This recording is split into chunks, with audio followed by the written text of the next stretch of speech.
Yeah. I've been there 40 years.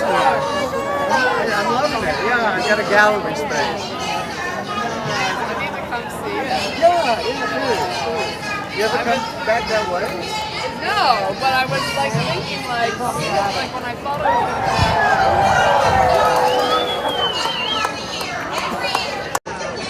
and then I'm like, I need to see it.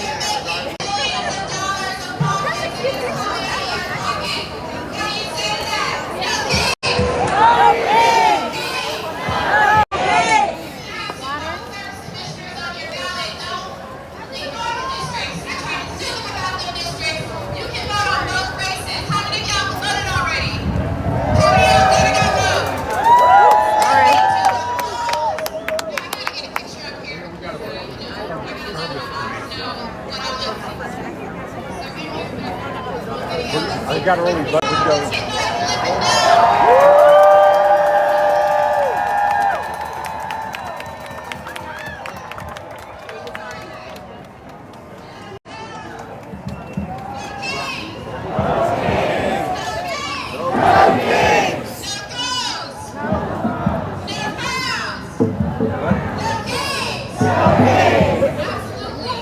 Thank y'all so much. I'm here. I'm going to keep fighting. I'm going to keep fighting for environment, climate justice. I'm going to keep fighting for affordable power bills. I'm going to keep fighting for every single one of you. Thank you so much. I love you, Atlanta.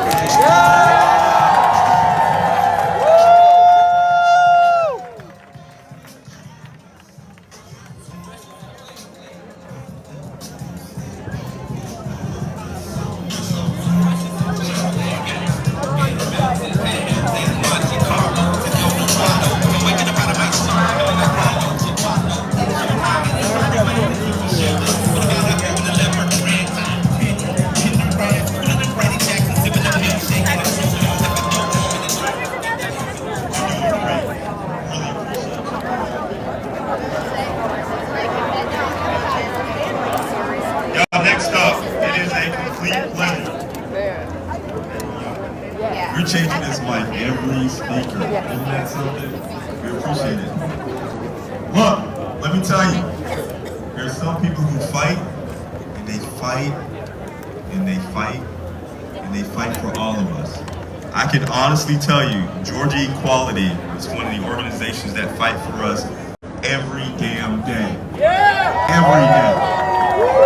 So it is my pleasure to bring up Noelle Heatherland from Georgia Equality to talk about the fight that we're facing right here. No kids! No kids! No kids!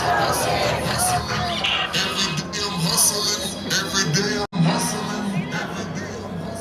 Hello, everyone. My name is Noelle Heatherland, and I work for Georgia Equality, fighting for LGBTQ plus human rights.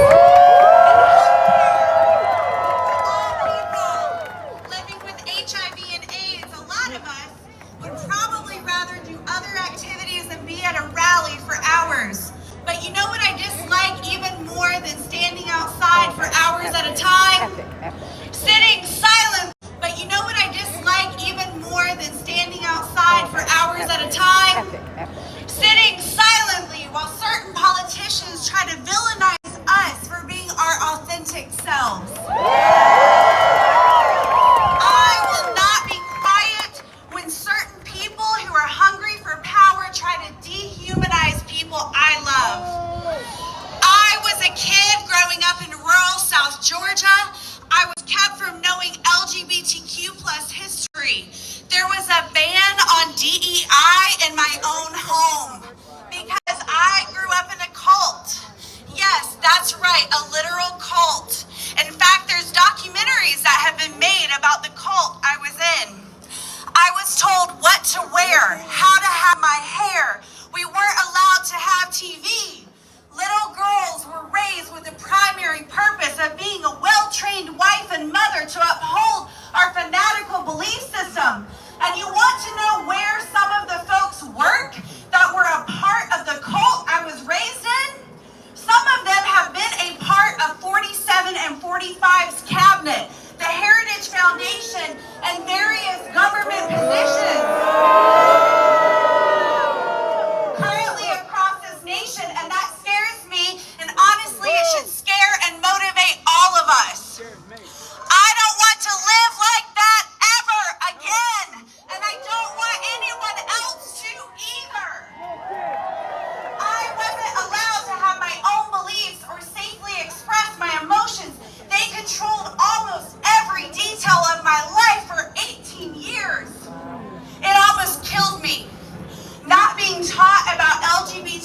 plus people didn't make me not gay or not trans.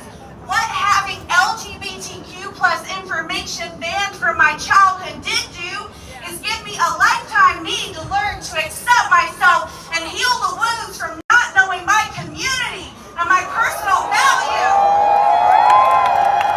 But despite folks trying to control what I can be, I am a non-binary lesbian living my best life here in the city of Atlanta.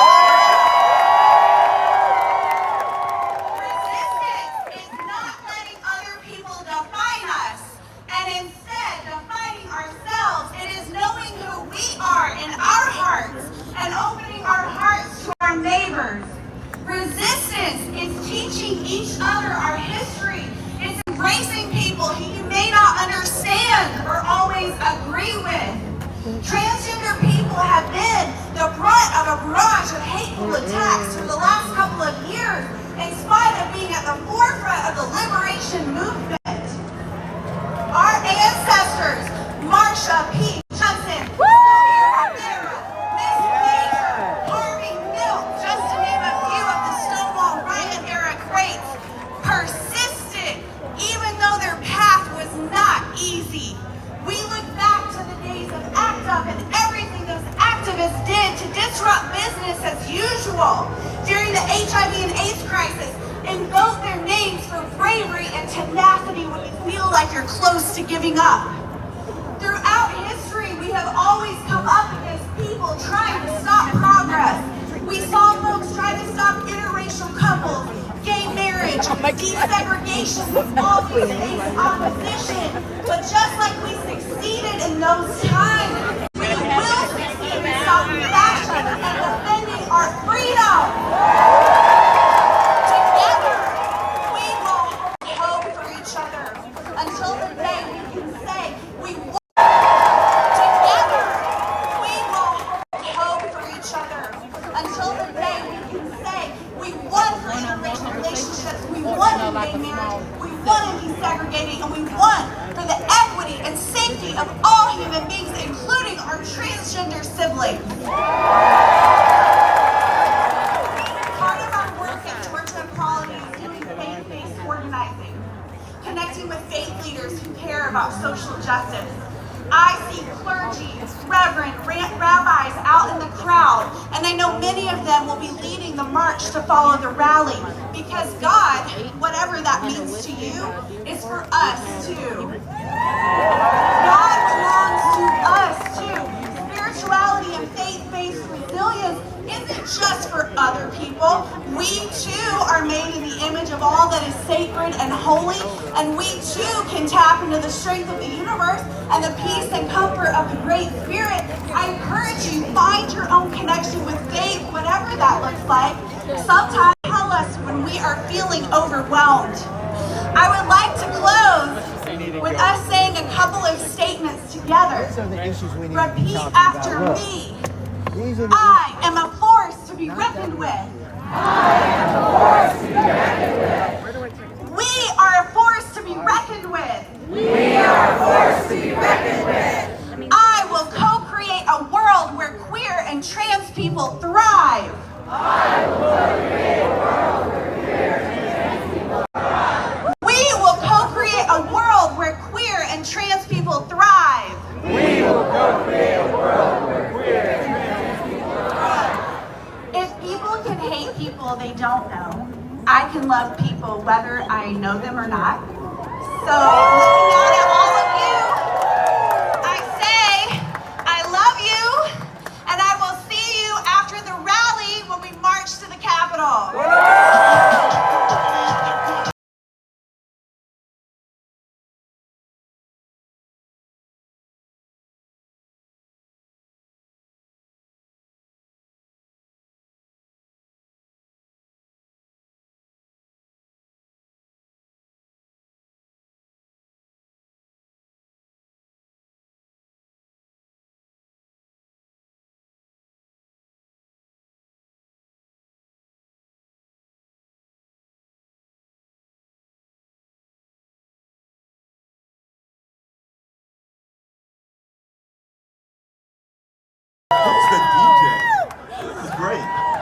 love it. Look, I want everybody to turn around. Turn around. Look. Look at all the people here. Look at all the people here. Isn't this amazing? We are packed out. And what we need to do is we need to move people more to the green space. Okay? We are packed out. And what we need to do is we need to move people more to the green space. Okay? To my left, to your right. To your right. I need people to start moving. We have people all the way out in the street trying to come in. So start pushing a little bit more to the left on the green area. No pushing. Thank you. No pushing. We're doing all this. Hey. Y'all hear me in the back? I want to be paid though. I can't hear you. Can y'all hear me in the back? Yes, pay me. Send the people who are paying because I'm not getting paid. Thanks, y'all. I want to be paid, please. We're going to bring in more and more people. I'm not getting paid. Thanks, y'all. I want to be paid, please. We're going to bring in more and more people who are here, elected official or office. So I want you to come to the back tent. Come to the stage. If you are an elected official or running for office, come to the stage. Still people coming in from the street. This is amazing, y'all. This is a beautiful sight. While y'all keep moving, we're going to have some chanters coming up right now.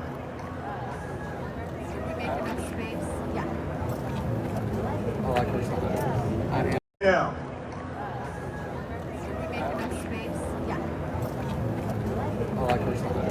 I am the American dream. Oh, I love your outfit. Oh, thank you.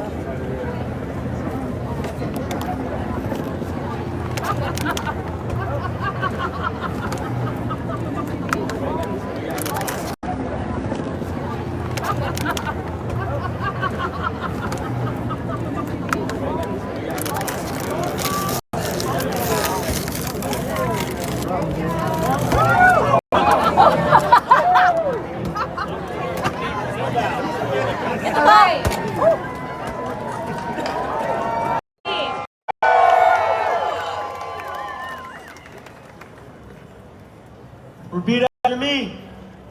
Get up, stand up. Get up, stand up. Don't give up the fight. Don't give up the fight. Get up, stand up. Get up, stand up. Stand up for your rights. Stand up for your rights.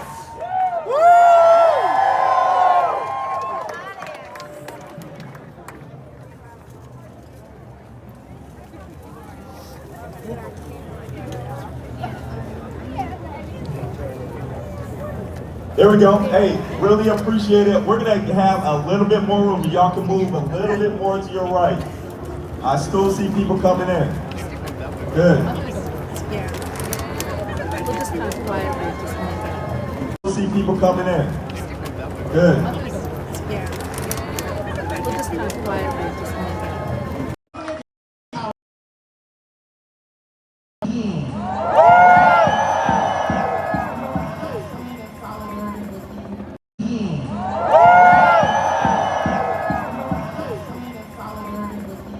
And that feeling that we all deserve to be treated with dignity, we all deserve to be treated with love. Because love is a universal principle. And so we at the Kitchen Coalition, we are a soulful activism choir here in Atlanta, Georgia. You can follow us on Instagram, QINEREDQ, QINEREDQ. Here in Atlanta, Georgia. You can follow us on Instagram, QINEREDQ, QINEREDQ. That I've written. I write all the songs that we sing. And we call it Universal. And we're going to start out to write all the songs that we sing. And we call it Universal. And we're going to start out today with that song. How many of you know that love is universal? And we're going to start out today with that song. How many of you know that love is universal? We're going to open up with that song today.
This is where we want y'all to join us and say, it's universal.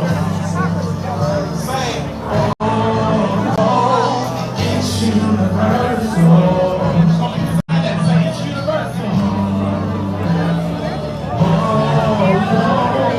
It's universal. It's universal. Say, it's universal. It's universal. It's universal. It's universal. It's universal.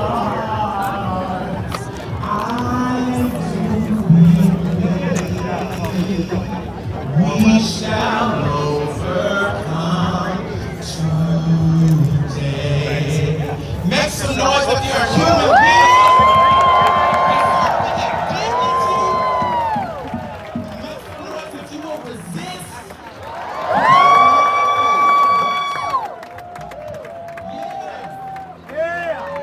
This last song, we want to simply declare that we are all human.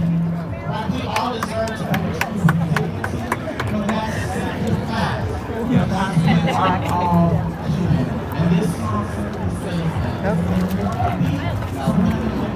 Considering tomorrow, definitely. Yeah, just probably just getting ready for that. You know? Human. Say that with me. Say human.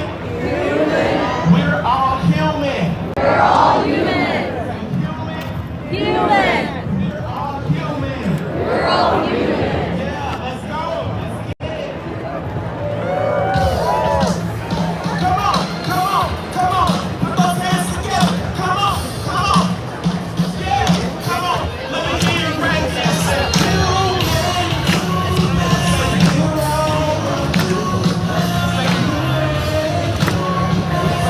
human.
Boy, there is a dangerous guy.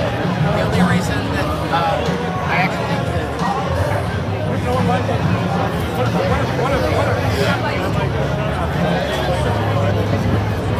Oh, there's more danger over there. Look. This is the danger they've been talking about.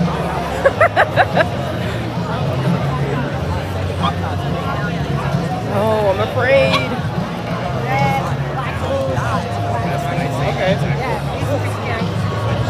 Oh, I'm afraid.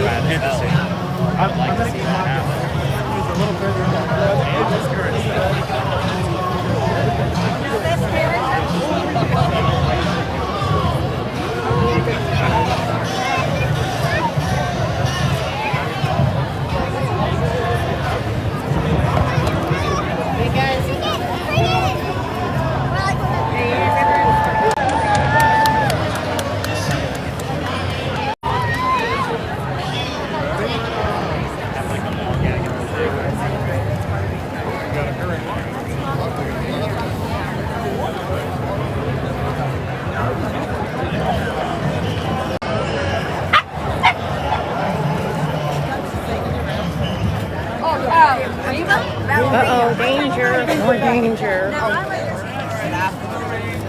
There's dead end. Oh, you're coming up.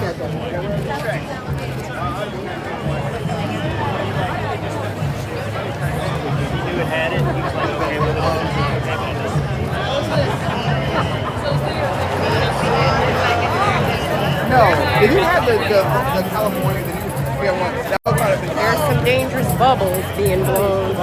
Oh my god. But yeah, that during lockdown. Oh my god, that's yeah, that's pretty good. That's very good.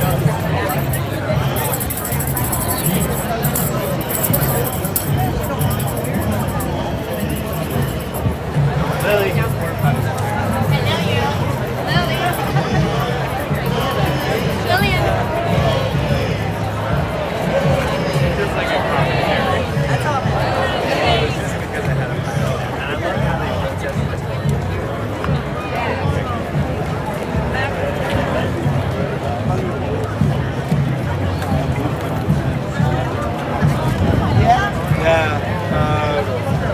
One of my colleagues, especially if we have a meeting with like the judge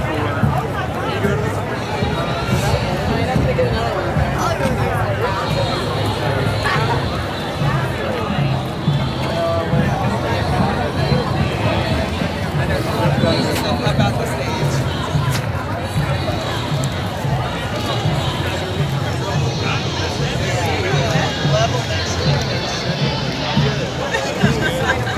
That was funny. I had to turn around like it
So I'm like,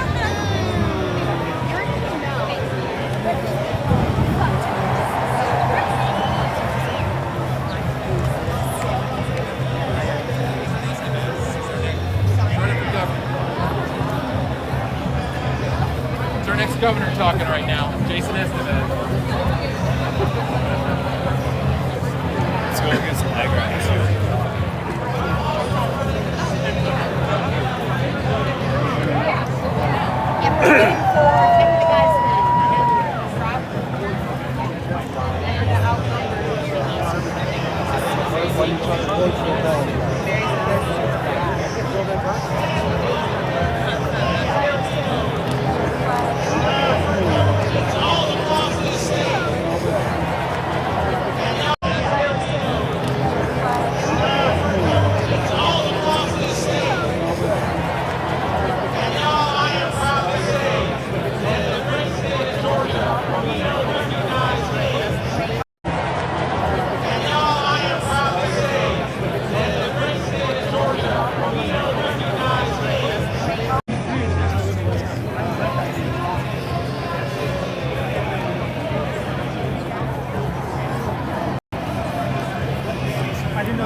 This is apparently French onion.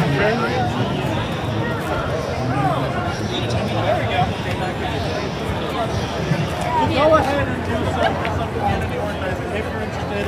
Very good friends with somebody running for. Go ahead and do some community organizing if you're interested.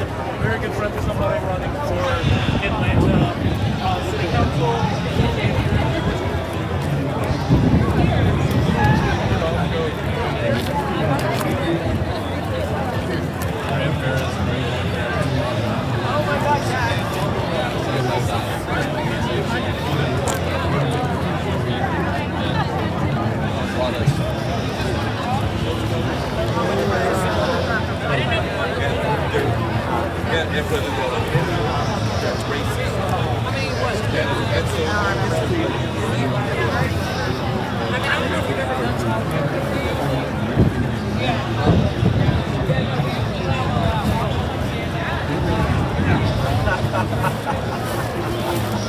Uh-oh, the dangerous people have showed up.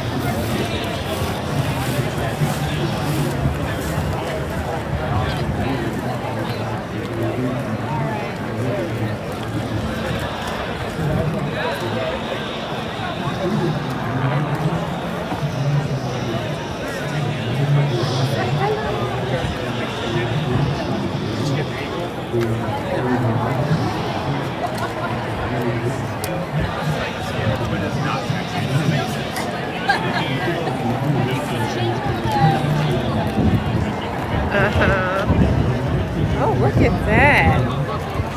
Thank you. Oh, that's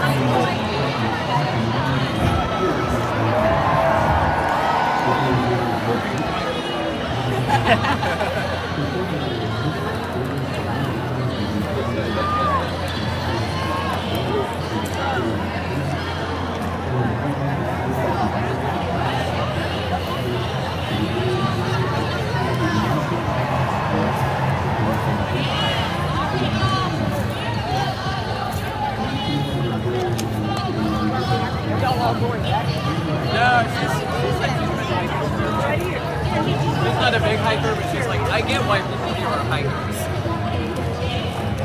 She's in it.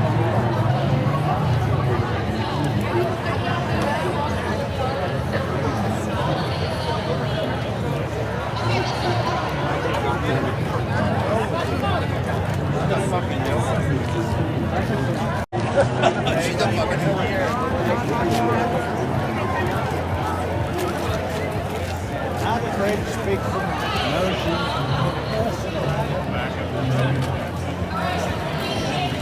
Now listen, you have anything early years is kind of pretty deep in my opinion, but that's my character style. My brother's so but in the end,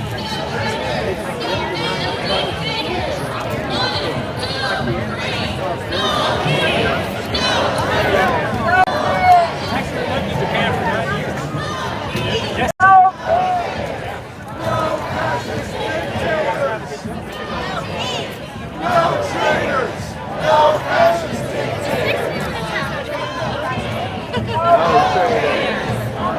fascist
Yeah.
I'm proud to serve not only as your senator, but as the pastor of Dr. King's Church, Ebenezer Baptist Church. Dr. King said, we will have to repent in this generation, not only for the violent actions and vitriolic words of the bad people, but because of the appalling silence and indifference of the good people. Are you ready to raise your voice?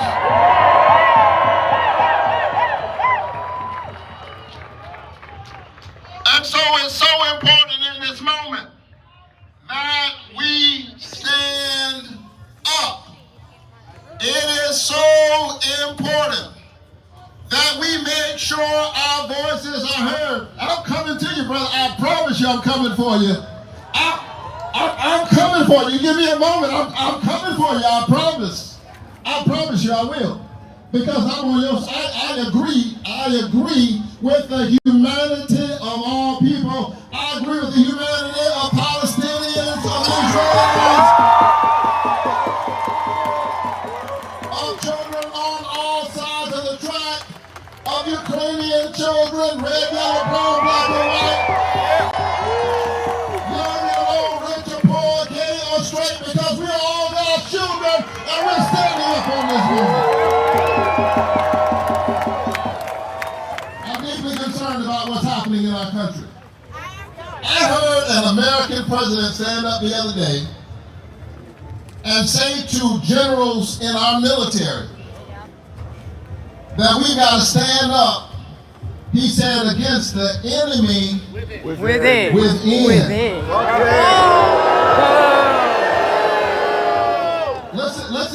to me. I don't care what your politics are today. I mean that. If you are an American citizen, you should be deeply concerned. And I know you are. That's why you're gathered here today. We should all be deeply concerned about an American president who who stood in front of our military. Here today, we should all be deeply concerned about an American president who stood in front of our military and said that the real concern is the enemy within. They are trying to divide us so that they might rule us. But we join united with one voice, Democrats and Republicans, red, yellow, brown, black, and white, and say together, no kids in America. Are you ready to fight for our American nation? So what we're witnessing right now, this is what we're witnessing. We're witnessing the separation of families. We're witnessing awful actions by ICE agents who are masked, showing up in communities all across our country. Imagine this. Agents of the government flying in Black Hawk helicopters into Chicago, rappelling down an apartment building in the middle of an American city,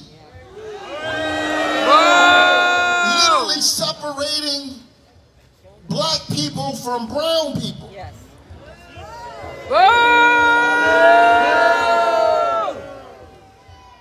I'm a preacher, but I have to say this, what the hell?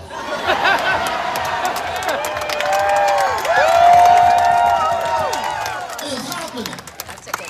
And all of us have to be concerned, because this is what Martin E. Moeller, a pastor who lived during Hitler's Third Reich, he said, first they came for the trade unionists and I did not speak because I was not a trade unionist. They came for the socialists and I did not speak because I was not a socialist. They came for the Jews and I did not speak up because I was not a Jew. And then they came for me and there was nobody left to speak up. When we speak up for our neighbors, we speak up for ourselves. When I stand up for your family, I stand up for my family. When I stand up for your children, I stand up for my own children. And that's why I'm standing up in this moment, and I'm saying as a United States Senator that you must restore the tax credits of the ACA, because all of those children deserve health care. Atlanta, you have my promise. I'm going to stand up on this issue. Because Atlanta is the city of the CDC, and I want to thank our CDC workers for fighting for us.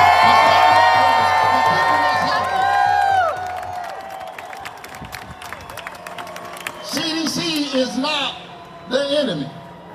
No. CDC is not a hazard to our health. Robert F. Kennedy is a hazard to the health of the American people.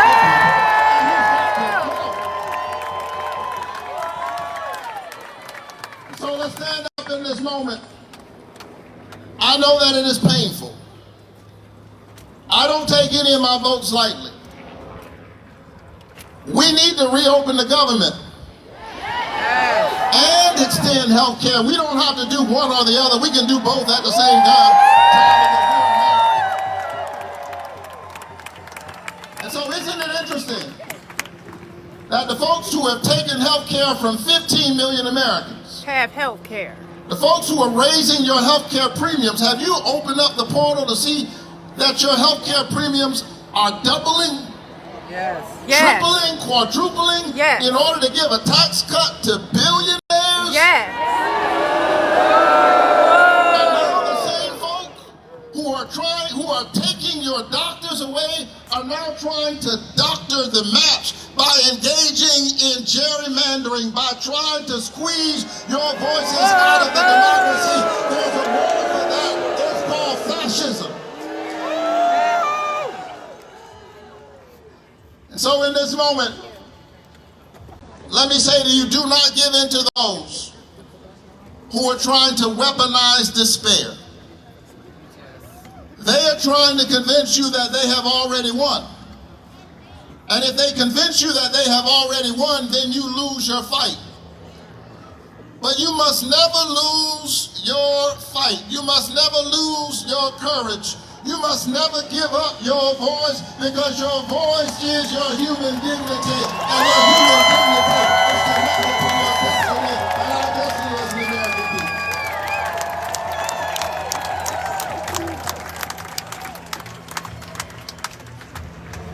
And so I'm going to fight for your health care, because the health of our democracy is tied to the health of your families. Yes. Long before I came to the Senate, I came to the United States Capitol not as a senator, but as an activist pastor leading Ebenezer Baptist Church. Because I remembered as Republicans were trying to cut health care, remember in 2017. Yes. I remember Dr. King's words that of all the injustices, inequality in health care is the most shocking and the most inhumane. And so I showed up in the Capitol long before I represented you as a senator, fighting for your health care. And I said in 2017 to our elected representatives that a budget is more than a fiscal document. A budget is a moral document. Show me your budget and I'll show you who you think matters and who does not. I said in 2017 that if this budget, which would cut the people's health care in order to give billionaires a tax cut, if this budget were an EKG, it would suggest that our elected representatives have a heart problem and are in need of moral surgery.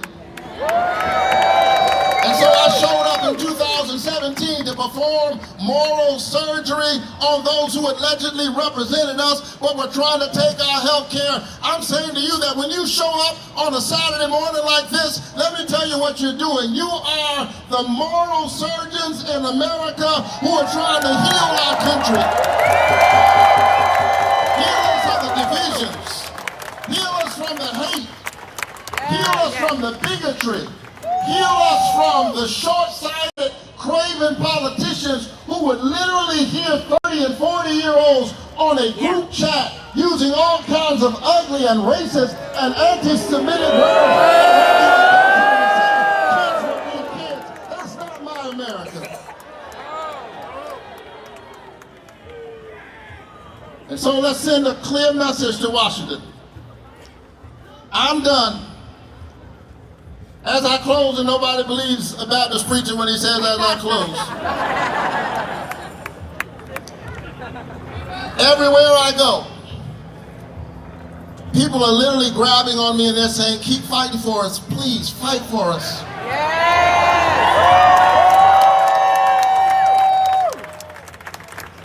They're saying, keep standing up.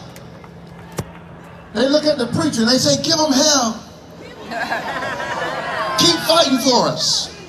Good trouble. Well, you have my promise. I'm going to keep fighting for Georgia. I'm going to keep fighting for all of our children. I'm going to keep fighting for what Dr. King called the beloved community. However, let me say this to you.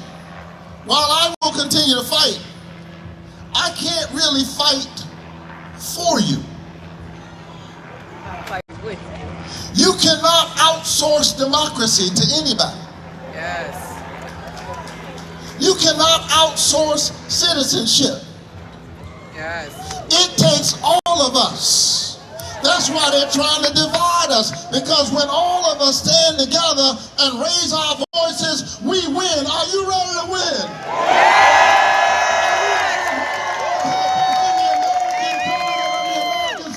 Are you ready to fight for health care?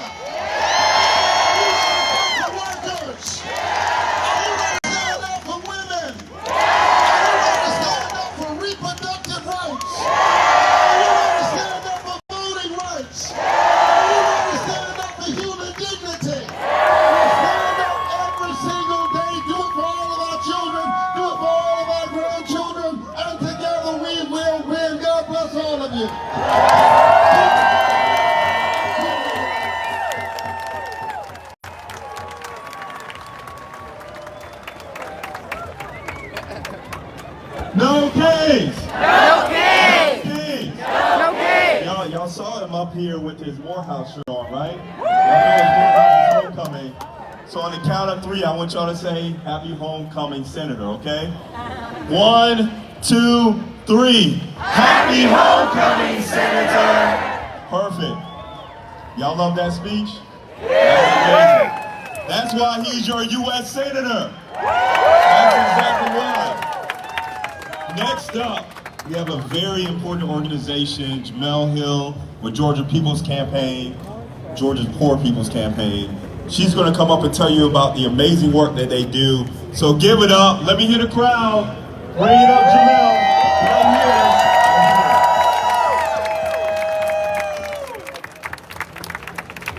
So, in the Poor People's Campaign, we have a saying, it's forward together, not one step back. So I need you all to help me so that they can hear us from here, across the oceans, to Chicago, and all the way back round and around. Forward together, not one step back. Forward together, not one step back. Forward together, not one step back. Forward together, not one step back. Forward together, not one step back. We are here, we are united, and we are one. And my people, I'm here to ask you to wake up. There are some of us here now who are awake. We are in the fight. We are on the front lines and we are ready. Because this problem will not fix itself. And we need all hands on deck. We are standing on the edge of a radical rebirth of democracy. And the revolution won't wait. And the resolution, beloved, may be more than we are willing to give if we wait too late. But give we must, because freedom costs more than comfort. It costs commitment, it costs courage, it costs waking up when we would rather be asleep. So no thrones, no crowns, and no kings. No more chains. And we won't be silent anymore. Wake up. We need more of you to take off the bonnet. Put down your remotes. Step out of your slippers, out of your house coats, out of your excuses. The ones who aren't here, because the ones who are here, you stepped up and you showed up today. But we need the rest of you. Don't wait until it's your children being dragged out of bed at 1 a.m. in the morning. You just heard Senator Warnock talk about it. This is not a game. This is not something make-believe. They are dropping into cities, major cities across the United States of America with Black Hawk helicopters down from the top of 5-story buildings in Chicago. Are you going to wait till it's in your city? Are you going to wait till it's in Atlanta? Are you going to wait till it's in Savannah? Are you going to wait till it's in... We have got to be united and move forward together, not one step back. Martin had a dream. This is not the dream. This is a nightmare that we are living with our eyes wide shut.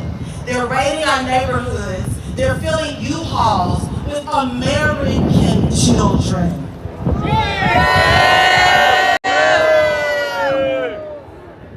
This is not border patrol. This is terror in the major cities, in the hearts of the major cities, in the streets and neighborhoods where we raise our families. They are trying to come and take over. We won't be silent anymore. This is Herod reborn. This is Pharaoh reloaded. It is the same poor logic that has ruled every empire of oppression from Pharaoh's Egypt to Hitler's Germany.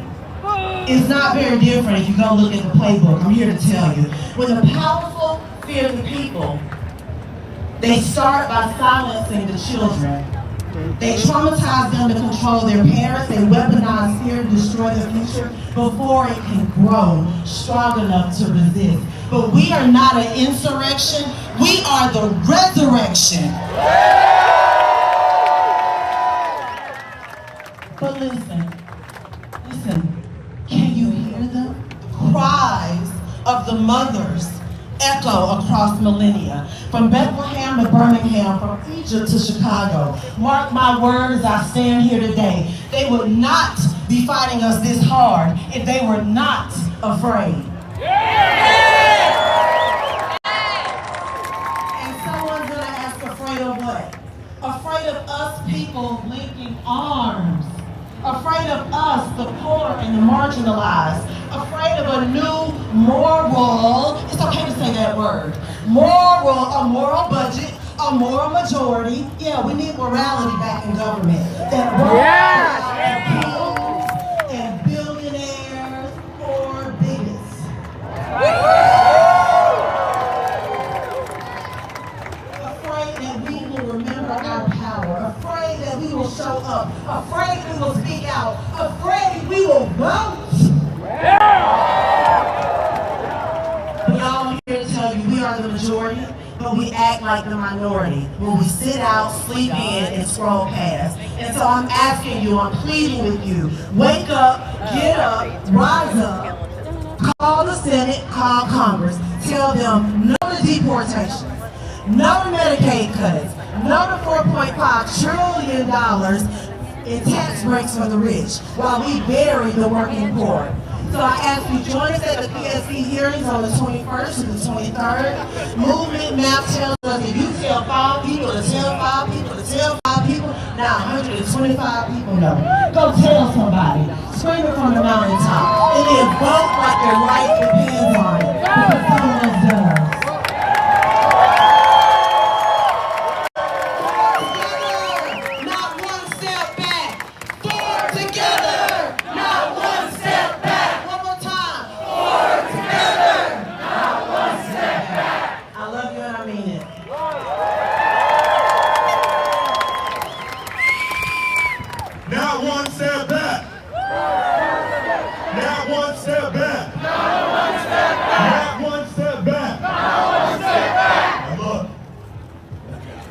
Our next speaker has never taken a step back, okay? She's my leader, she's your leader, she's the former House leader of your capital. Coming to the stage, Stacey Abrams!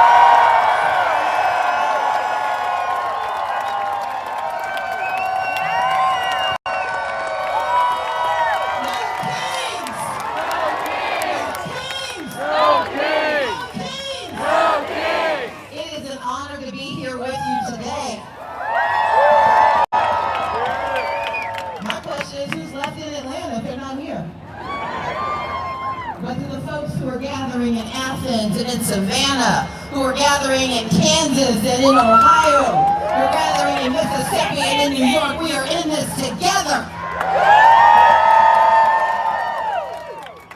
I was recently listening to a podcast and the commentator, Joshua Doss, said something that stuck with me. He said, it used to be that we were all headed to the same destination, we just had different routes.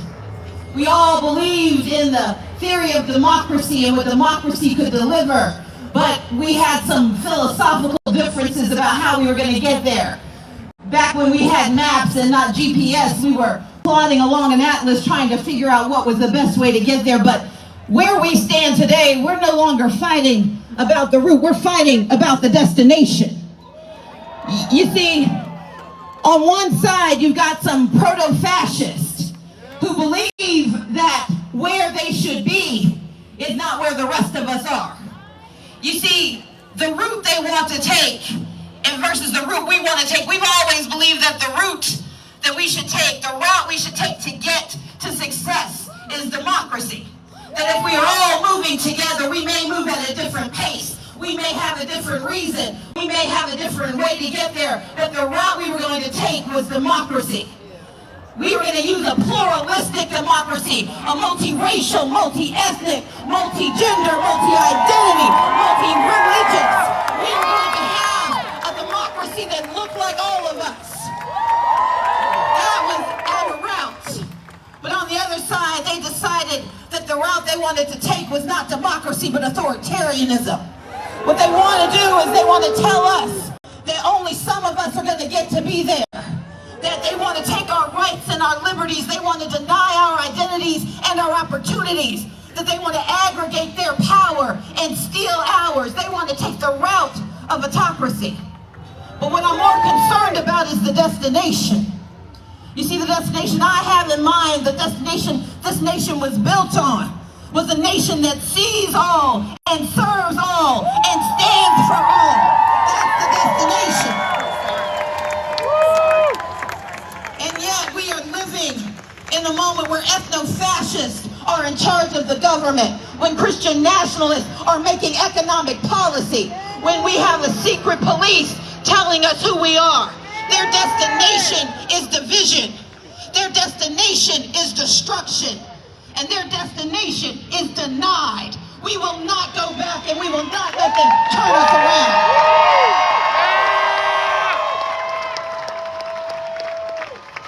But the way we get there matters, and why we get there matters. I spent the last few months talking about the 10 steps. I know you had Becky Pringle up here. She gave you 7. I'm going to do 10 because I'm an overachiever. There are 10 steps to autocracy. There are 10 steps to authoritarianism, and we've got to recognize them if we want to fight them. It starts with an election, the last free and somewhat fair election that we're going to have. When once they win that election, the person who becomes the executive, the man who takes the power, because there's always a man, that man who takes the power decides he's going to expand it as much as he can, that he's going to ignore the Constitution and the rules and norms and morals and beliefs, that he's going to do what he can to take what he wants, but he's not doing it by himself. You see, step 3 is that he's got to weaken the other powers. You've got a complicit Republican Congress that has said that we are willing to give away our power. You've got a Congress that has said that they refuse to do their jobs because they're afraid somebody might make them do their jobs. And then you've got a judiciary that has become complicit, that is issuing secret decisions, refusing to write their names as they rewrite the story of America. And then you get to step 4. Step 4 is once they weaken competing powers and expanded executive powers, what they do next is they break government so it doesn't work for anybody. The government shutdown is not an accident. They don't want it to work. Because you can't have a dictator if the people believe that the other folks are going to take care of them. And so what you do is you break government so Social Security doesn't get to the people they need it. You break government so that people stop believing that if we stand together and work together and invest in each other, that government can work. You break it because we want people to think that democracy can't deliver. And then you get to step 5 when you would start to install loyalists. You put a podcaster in charge of the FBI. You put a commentator in charge of the Department of Defense. You put a oil salesman in charge of Health and Human Services. The person you put in charge of Homeland Security only knows security when she shoots her dog. You replace people who know what to do with people who only know what power looks like. And then you get to step 6, you start to attack the media and you attack the truth. Because it's hard to unite when we don't have a shared reality. And so you see Jimmy Kimmel losing his job and Karen Otte losing her job. But you also see PBS and NPR losing their funding because they don't want us to know what we know. They can tell a lie 1,000 times and make it sound like the truth. And they take over CBS, and they take over NBC, and they take over ABC, and they take over TikTok because they don't want us to know the truth because propaganda sounds better. That's right. Then you get to step 7. And step 7 is the most dangerous step because then you got to blame someone for the government you've broken, for the people you've hurt. And so you accuse transgender people of causing inflation. You say that immigrants are a scourge on our nation. You blame black pilots for having success. You go after the disabled and you go after the vulnerable. You go after DEI, not because you care about the letters, but because you despise the mission. Diversity means all people. Equity means fair access to opportunity. Inclusion means respect for belonging. They're not mad about the letters, they're mad about the mission. They're mad because they know that DEI is in our DNA. This is a nation built on DEI. This is a country country that came into being saying that we are going to do better than our forebears so we can do better by our children. DEI is who we are, and that's why they go after it day after day, time after time, because you can't have a pluralistic democracy if you get rid of the plural. Then you get to step 8, just in case folks like the ACLU try to sue and protect us. Just in case labor unions unite to protect us. Just in case universities try to teach us. Just in case protesters try to show up and remind us of who we are. They go after step 8. They try to break civil society because they're preparing us for step 9. And step 9 is when they start to normalize violence. You see, I believe in the non-violent revolution because it works. It is the only thing that has ever truly consistently worked. But instead of that, what they want us to do is believe that we're in danger if we speak up, that we're in danger if we aggregate, that if we assemble like the First Amendment tells us we can, that there's a problem. And so we have a paramilitary called ICE that's breaking into houses and arresting people, kidnapping folks off the streets. We have the National Guard occupying our country, occupying our cities. We have a military occupation of Washington, D.C., and if we heard that on the news anywhere else, we would be up in arms. And yet here in America, we're supposed to just take it as normal. We're supposed to believe that it's okay that we have the military invasion of Portland and Chicago, of Memphis, and of L.A. We're supposed to believe that it's normal to have a secret mass police roaming the streets of America. That's not normal. That's intentional. Because what they want us to do is to not notice that they've gotten to step 10. And the step 10 is when we end democracy for everyone. That's why Texas is redrawing its map. That's why Missouri drew its map. That's why Georgia purged 400,000 people from its rolls. That's why they're trying to gut the Section 2 of the Voting Rights Act. Because they want to break democracy forever. We're going to have elections. Russia has elections. Turkey has elections, Venezuela has elections, but if they already know who's going to win, what's the point of showing up? Their destination is to take our country from us. And if there are 10 steps to autocracy and 10 steps to authoritarianism, Atlanta, I'm here to tell you there are 10 steps to freedom and power. There are 10 steps to freedom and to power, to health care for all. There are 10 steps to protecting our patriots. There are 10 steps to protecting our democracy. There are 10 steps to protecting our right to control our bodies and control our futures and control our minds. We've got to commit, say commit. Commit. We've got to share, say share. Share. We have got to organize, say organize. Organize. We've got to mobilize, say mobilize. Mobilize. We've got to litigate, say litigate. Litigate. We have got to disrupt, say disrupt. Disrupt. We have got to deny them the ability to take our language. Say deny. Deny. We have got to engage. Say engage. Engage. We have got to elect. Say elect. Elect. And when we get those 9 steps done, we are going to demand the nation we deserve. Say demand. Demand. Say demand. Demand. Say demand. Demand. We demand our freedom. Demand. We demand our power. Demand. We demand our freedom. Demand. We demand our power. Demand our power. We demand our freedom. Demand our freedom. We demand our power. Demand our power. We've got 10 steps to get there. 10 steps to get where we need to be. And it's going to take every one of us walking those steps together. We don't all have to do the same thing, but we've all got to do something. And if we take these 10 steps, if we do this work, then we will claim the destination of pluralism. We will claim the destination of democracy. And we will claim the destination of justice. And we will show them who we are. Thank you so much.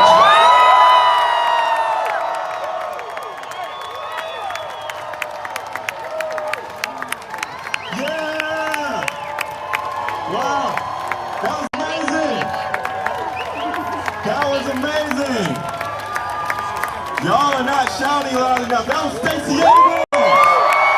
Stacey Abrams. Give it up. I love it. Y'all having fun? No kings. No kings. No kings. No kings. No kings. Next up, we have Mariah Parker for Playfair ATL. Give it up for Mariah.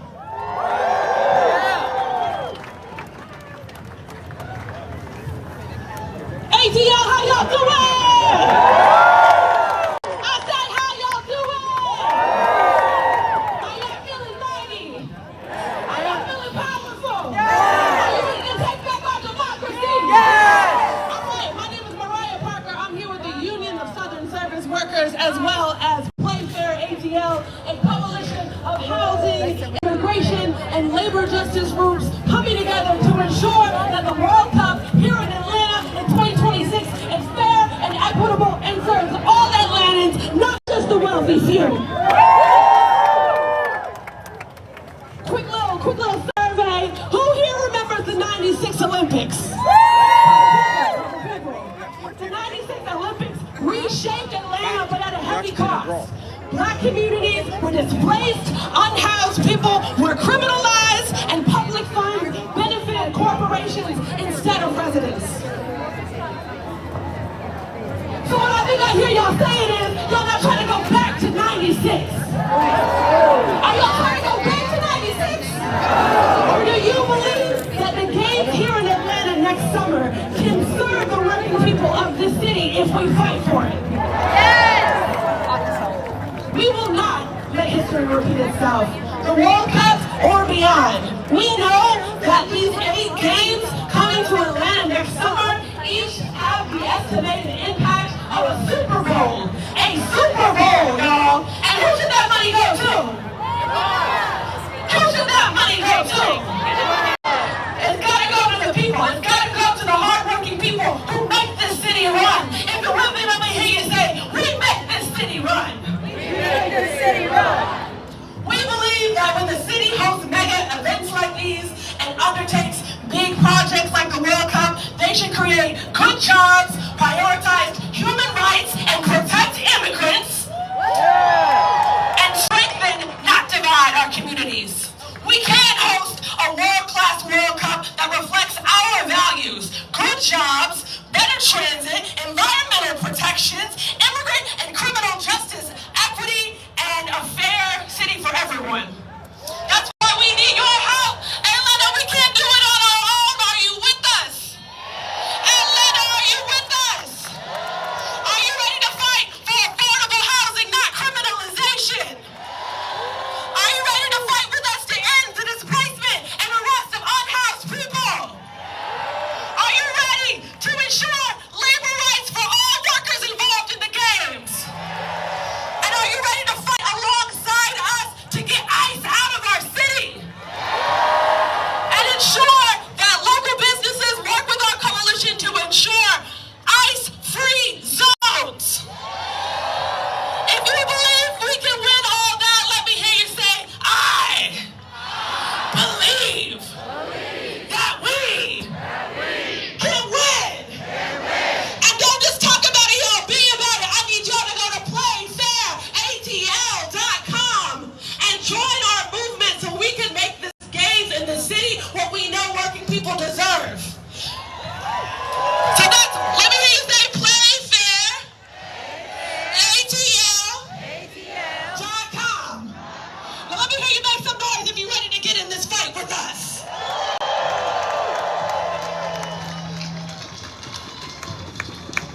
PlayFairATL.com. Now look, we've had Senator Warnock coming up. We had Stacey Abrams coming up. Next up, it is my pleasure for your Congressman Hank Johnson. Let's go, Congressman. Good afternoon, everybody. You know, we last got together